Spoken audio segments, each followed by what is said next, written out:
नमस्कार, मैं हूं आपके साथ यशस्वी शुक्ला और आप देख रहे हैं के न्यूज की खास पेशकश, जिसमें बात करेंगे बुलडोजर पर सुप्रीम कोर्ट का ब्रेक। सुप्रीम कोर्ट में सोमवार को देश भर में आरोपियों के खिलाफ बुलडोजर कार्रवाई पर सुनवाई हुई। सुप्रीम कोर्ट ने कहा कि अगर कोई सिर्फ आरोपी है तो प्रॉपर्टी गिराने की कार्रवाई कैसे की जा सकती है। जस्टिस विश्वनाथन और जस्टिस BR गवई की बेंच ने कहा कि अगर कोई दोषी भी हो तब भी ऐसी कार्रवाई नहीं की जा सकती। जमीयत उलमा ए हिंद ने याचिका दाखिल कर सरकार द्वारा आरोपियों के घरों पर मनमाने ढंग से बुलडोजर चलाने पर रोक लगाने की मांग की है। वहीं सुप्रीम कोर्ट ने शासन और प्रशासन की कार्रवाई पर सवाल उठाते हुए कहा है कि अगर कोई व्यक्ति दोषी भी है तो भी उसके घर को गिराया नहीं जा सकता। हम दिशा निर्देश तय करेंगे, एक ही दिशा निर्देश पूरे देश में लागू होंगे। हम किसी अवैध निर्माण के पक्ष में नहीं है। 17 सितंबर को मामले में अगली सुनवाई होगी।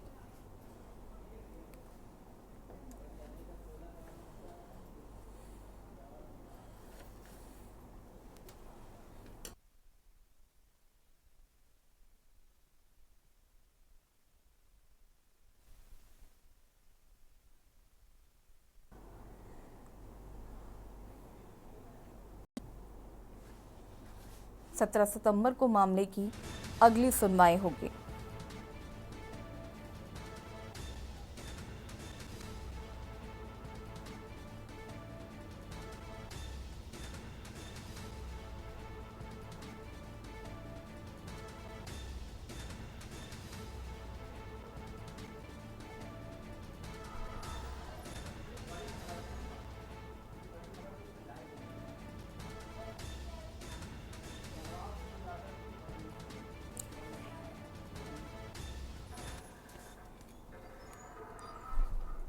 और अब बात करेंगे नवाब सिंह यादव की बड़ी मुश्किलें। उत्तर प्रदेश के कन्नौज नाबालिग रेप कांड में बड़ा अपडेट सामने आया है। कन्नौज रेप कांड के आरोपी नवाब सिंह यादव पर रेप की पुष्टि हुई है। दरअसल नाबालिग की ओर से रेप का आरोप लगाए जाने के बाद आरोपी को गिरफ्तार किया गया था। पीड़िता की शिकायत के बाद नवाब सिंह यादव के DNA सैंपल को लेकर जांच के लिए भेजा गया था। DNA जांच रिपोर्ट पॉजिटिव होने के बाद साफ हुआ कि नाबालिग से रेप के मामले में नवाब सिंह यादव दोषी हैं। ऐसे में तय हो गया है कि सपा नेता की मुश्किलें बढ़ेंगी। नवाब सिंह यादव के रेप कांड में फंसने के बाद भारतीय जनता पार्टी ने सपा पर जोरदार हमला बोला। इस मामले में सपा बैकफुट पर दिखी। आरोपी को पार्टी से अलग होने की बात कही गई है। वहीं अब उस मामले में आरोपी के खिलाफ पुलिस संबंधित धाराओं को बढ़ाने की तैयारी में है। पुलिस को DNA रिपोर्ट मिल गई है। कन्नौज पुलिस को नवाब सिंह यादव की फॉरेंसिक रिपोर्ट मिल गई है। कोर्ट के आदेश के बाद नवाब सिंह यादव का DNA टेस्ट कराया गया था। पुलिस के साथ फॉरेंसिक टीम और डॉक्टरों ने जेल में पहुंचकर DNA सैंपल कलेक्ट किए थे। नाबालिग पीड़िता के साथ आरोपी के DNA की जांच कराई गई। इसमें आरोपी का DNA पीड़िता से मैच कर रहा है। इसमें साफ होता है कि नाबालिग के साथ नवाब सिंह यादव ने रेप की घटना को अंजाम दिया। पुलिस अब इस मामले में जांच रिपोर्ट के आधार पर धाराओं को बढ़ा सकती है। कोर्ट में भी आरोपी के खिलाफ पुख्ता सबूत हो सकता है।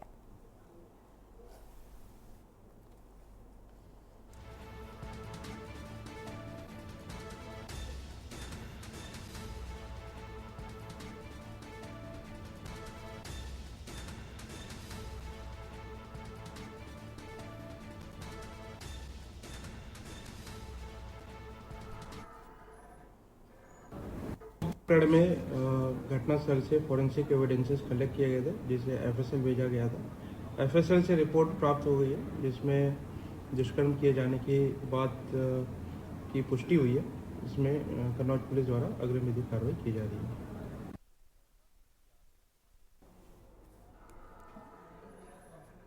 और अब बात करेंगे न्याय करो। लखनऊ के कालिदास मार्ग स्थित डिप्टी CM केशव प्रसाद मौर्य के आवास के बाहर सैकड़ों शिक्षक अभ्यर्थी धरने पर बैठ गए। आरक्षित वर्ग के 69,000 शिक्षक अभ्यर्थी नियुक्ति पत्र की मांग को लेकर पुलिसकर्मियों से आंदोलन न खत्म करने की चेतावनी देते हुए अड़ गए हैं, लेकिन पुलिस अफसरों ने उन्हें जबरन वहां से घसीटकर पुलिस वैन और बस में लेकर धरनास्थल भेज दिया। इस दौरान एक सिपाही ने शिक्षक अभ्यर्थी पर गुस्से में लाकर लाठियां भांसी। देखिए रिपोर्ट।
और बात करेंगे बहराइच का कातिल बाप, लेकिन उससे पहले दिल्ली ले चलते हैं। प्रधानमंत्री नरेंद्र मोदी क्या कुछ कह रहे हैं, सुन लेते हैं।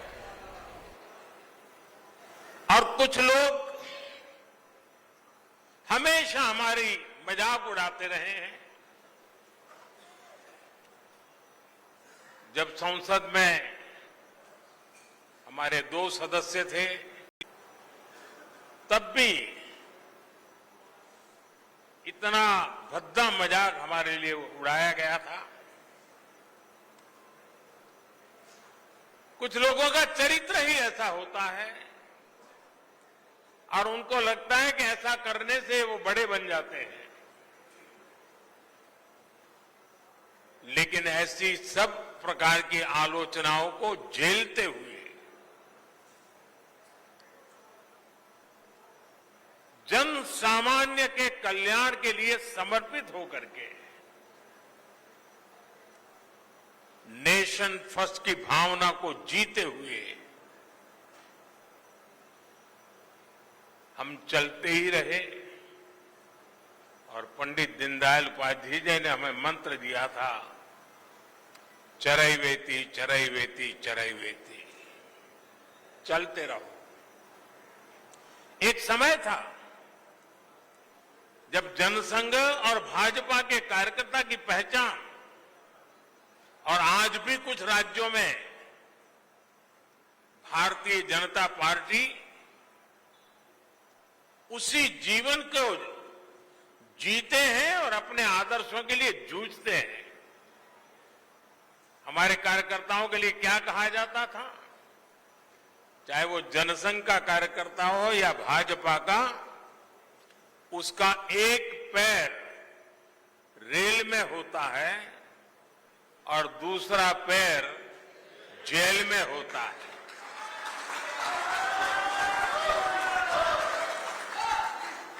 रेल में इसलिए कि भारतीय जनता पार्टी का कार्यकर्ता निरंतर भ्रमण करता था, प्रवास करता था, जहां भी उसको जाना होता वो दौड़ता रहता था और समाज की समस्याओं के समाधान के लिए सत्ता पर बैठे हुए लोगों के सामने संघर्ष करता था। और इसलिए कभी जेल तो कभी बाहर, ये उसकी स्थिति रहती थी। मुझे याद है करीब 50 साल पहले की बात होगी, जनसंघ के लोग अहमदाबाद में सत्याग्रह कर रहे थे और एक अपनी कार्यकर्ता बहन जो जेल गई थी, करीब करीब 1 महीना लोग सब जेल में रहे थे सिर्फ आंदोलन करने के लिए,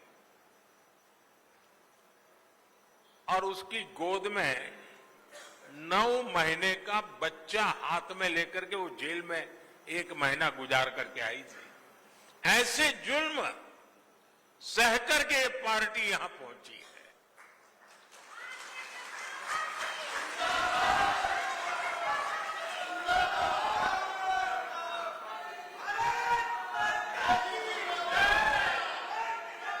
और ये जुल्म करने वाले लोग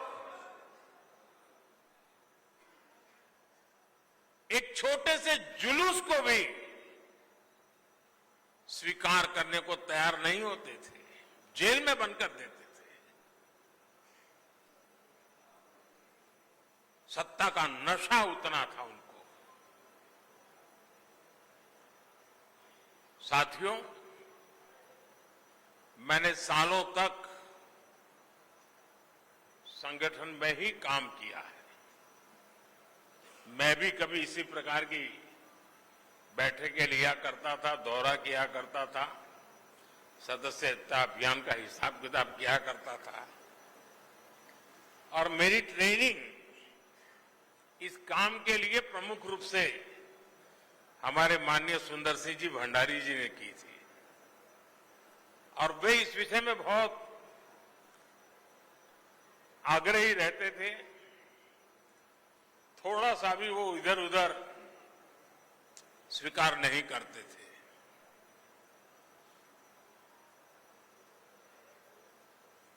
कभी कभी लोगों को ऐसा भी लगता था कि भाई एक स्ट्रक्चर बना देने से क्या होगा, लेकिन आज हम देख रहे हैं कि उसी स्ट्रक्चर ने देश के आशा अपेक्षा को पूर्ण करने के लिए एक माध्यम बना दिया।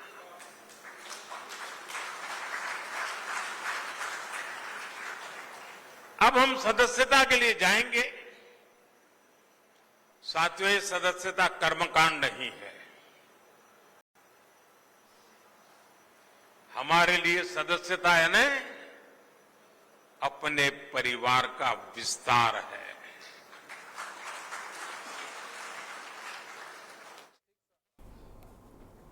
और बीजेपी के सदस्यता अभियान में प्रधानमंत्री नरेंद्र मोदी को आप सुन रहे थे, जहां पर कार्यकर्ताओं में जोश भरने का काम प्रधानमंत्री करते हुए नजर आ रहे हैं। और बात करेंगे बहराइच का कातिल बाप। बहराइच के मोतीपुर थाना क्षेत्र में पिता ने बेटी का सिर काटकर बेरहमी से मौत के घाट उतार दिया। अपनी ही बेटी का सिर के साथ दोनों हाथ भी काटकर धड़ से अलग कर दिया। फिर बेरहम पिता शरीर के टुकड़े करने के बाद लाश के पास बैठा रहा। मौके पर पहुंची पुलिस ने हत्यारे पिता को गिरफ्तार कर मामले की जांच पड़ताल शुरू की। आपको बता दें कि 17 साल की मृतक लड़की की हत्या प्रेम प्रसंग से परेशान होकर हत्या की आशंका जता रही है। वही आरोपी पिता का नाम नईम खान बताया जा रहा है।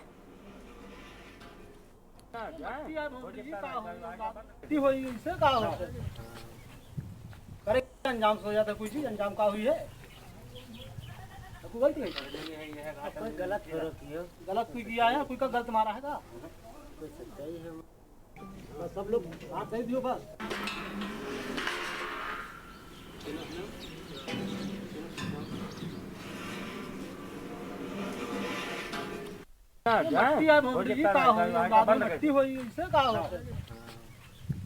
करे पीछे अंजाम से हो जाता कोई चीज अंजाम का हुई है कोई गलती है कोई गलत है कोई का गलत मारा कोई सच्चाई है बस सब लोग हाथ दे दियो बस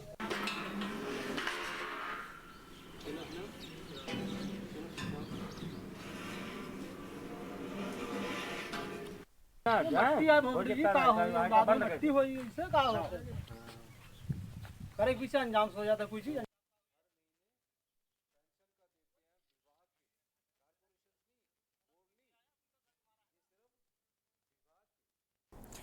इसी खबर पर ज्यादा जानकारी के लिए संवाददाता फराज अंसारी हमारे साथ जुड़ चुके हैं। फराज, क्या कुछ जानकारी है मामले को लेकर? बहराइच के थाना मोतीपुर इलाके में आज उस वक्त हड़कंप मच गया जब एक बाप ने अपने 17 वर्षीय बालिका की जो है गर्दन व हाथ पैर काट के निर्मम हत्या कर दी।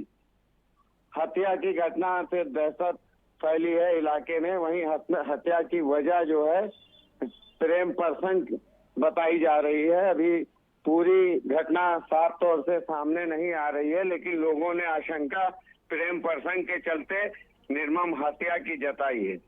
वहीं मौके पे पहुंची मोतीपुर पुलिस व सीओ जांच में जुटे हैं। जी, परिवार में कौन कौन था फराज, और क्या परिवार की तरफ से इस पर कोई प्रतिक्रिया नहीं है? नहीं, अभी भी इस बेहद ही गंभीर घटना है और परिवारों का रो रो के बुरा हाल है। कोई भी अभी कुछ बोलने को तैयार नहीं है। पुलिस के आला अधिकारी मौके पे पहुंचकर जांच में जुटे हैं। शुक्रिया आपका जानकारी साझा करने के लिए। और बता दें, बेरहम पिता ने अपनी ही बेटी के टुकड़े टुकड़े किए। फिलहाल प्रेम प्रसंग बताया जा रहा है घटना का कारण।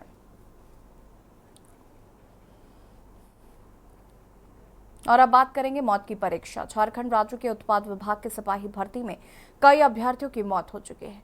उत्पाद सिपाही दौड़ के लिए राज्य भर में 7 केंद्र बनाए गए। इसको लेकर आईजी अभियान ने कहा कि इस बहाली में शामिल होने वाले अभ्यर्थियों के लिए कई सुविधाओं की व्यवस्था की गई। दुर्भाग्यवश कुछ केंद्र पर शारीरिक परीक्षा लेते समय कुछ अभ्यर्थियों की मौत हो गई। इस संबंध में यूडी कांड दर्ज किए गए हैं। मृत्यु का कारण जानने का प्रयास किया जा रहा है।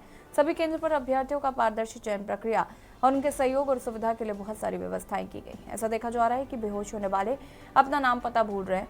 हो सकता है उन्होंने कोई मेडिकेटेड दवा ली हो।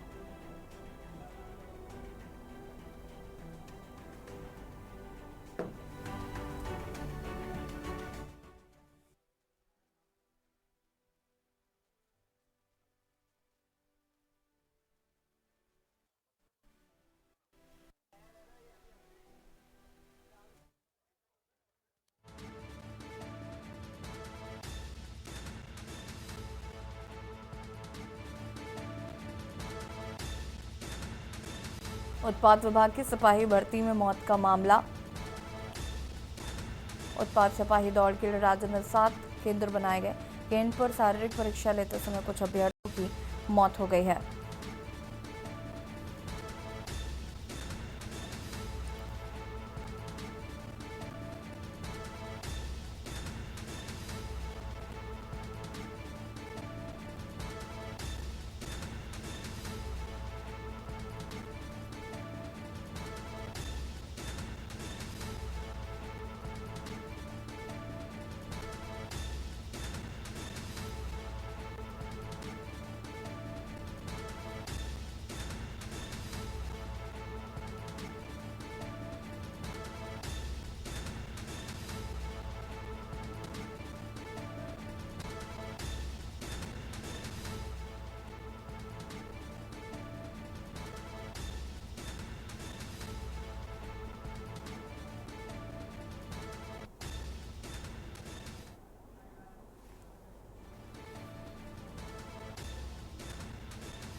और इसी खबर पर ज्यादा जानकारी के लिए संवाददाता शहनवाज हसन हमारे साथ जुड़ चुके हैं। शहनवाज, क्या कुछ जानकारी है मामले को लेकर? हेलो जी, क्या कुछ जानकारी है मामले को लेकर? हाँ प्लीज, उत्पाद विभाग की सिपाही बहाली में क्योंकि लंबे समय के बाद बहाली हुई है और लाखों की संख्या में युवकों ने इसमें शामिल हुए और इस बहाली में जो व्यवस्था की गई विभाग द्वारा, पुलिस विभाग द्वारा जो सारी व्यवस्थाएं की गई थी, उसके बावजूद कुछ इसमें मौतें हुई हैं जिनके बारे में कहा जा रहा है कि जिसको लेकर विपक्ष कह रहा है कि ये लापरवाही है। हालांकि पुलिस विभाग की ओर से ये जारी किया गया है, पूरे डिटेल्स दिखलाए गए कि सारी व्यवस्था मेडिकल और सारी चीजें वहाँ पर अवेलेबल थी। उसके बावजूद कुछ माते में वहाँ पर जो इसमें शामिल हुए थे सिपाही भर्ती में, उनमें कुछ युवाओं की मौतें हुई हैं, जिसके बाद से ये मामला इसको राजनीतिक रूप से विपक्ष इसको मुद्दा बना रहा है। और वही पुलिस विभाग का कहना है कि नहीं, ये मौतों का कारण अव्यवस्था नहीं है। ठीक है, शुक्रिया आपका जानकारी साझा करने के लिए। और बता दें, उत्पाद विभाग के सिपाही भर्ती में मौत के मामले में 7 केंद्र बताए गए थे। और अब बात करेंगे माता वैष्णो देवी में भूस्खलन। जम्मू कश्मीर के कटरा स्थित माता वैष्णो देवी मार्ग पर उस समय यात्रा के दौरान श्रद्धालुओं के बीच हड़कंप मच गया जब माता वैष्णो देवी यात्रा मार्ग पर सोमवार को भूस्खलन हुआ। इसकी चपेट में आकर एक श्रद्धालु की मौत हो गई, जबकि 3 लोग घायल बताए जा रहे हैं। श्री माता वैष्णो देवी श्राइन बोर्ड के मुख्य कार्यकारी अधिकारी ने बताया कि भवन मार्ग पर हेलीपैड के पास भूस्खलन हुआ और बड़े बड़े पत्थर गिरे। बोर्ड की आपदा प्रबंधन टीम मौके पर पहुंची। भूस्खलन में कई श्रद्धालुओं के फंसे होने की आशंका है।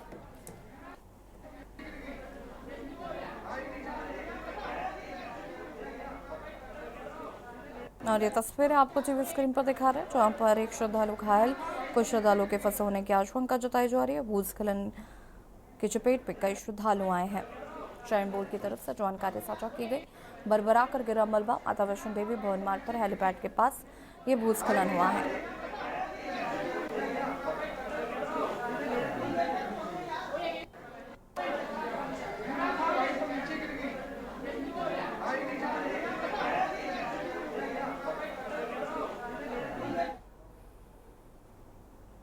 और सीधे आपको ले चलता है लखनऊ, जहां पर केडी बाबू सिंह स्टेडियम में फुटबॉल मैच का शुभारंभ हुआ है। मुख्यमंत्री योगी आदित्यनाथ क्या कुछ कहना सुन लेते हैं। डॉक्टर आरपी सिंह जी प्रदेश के अलग अलग जनपदों से यहाँ पर उपस्थित देश प्रेमी और खासतौर पर फुटबॉल के प्रति रुचि को व्यक्त करने के लिए मशहूर खिलाड़ी केडी बाबू की स्मृति में बने हुए स्टेडियम सभी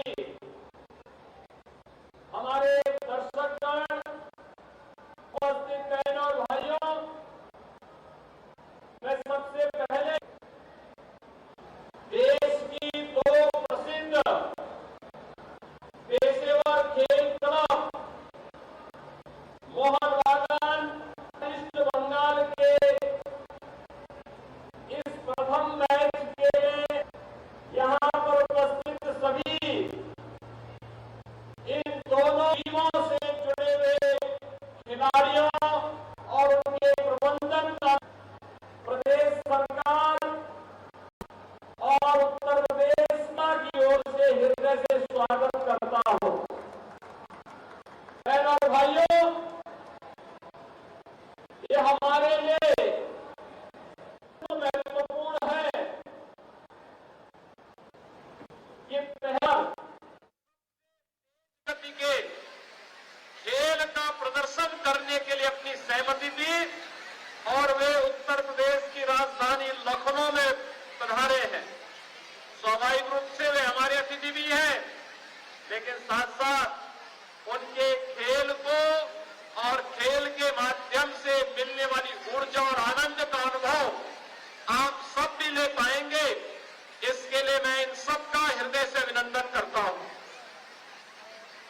हम सब जानते हैं कि पिछले 10 वर्ष में देश के अंदर खेल और खेल गतिविधियां तेजी के साथ आगे बढ़ी है।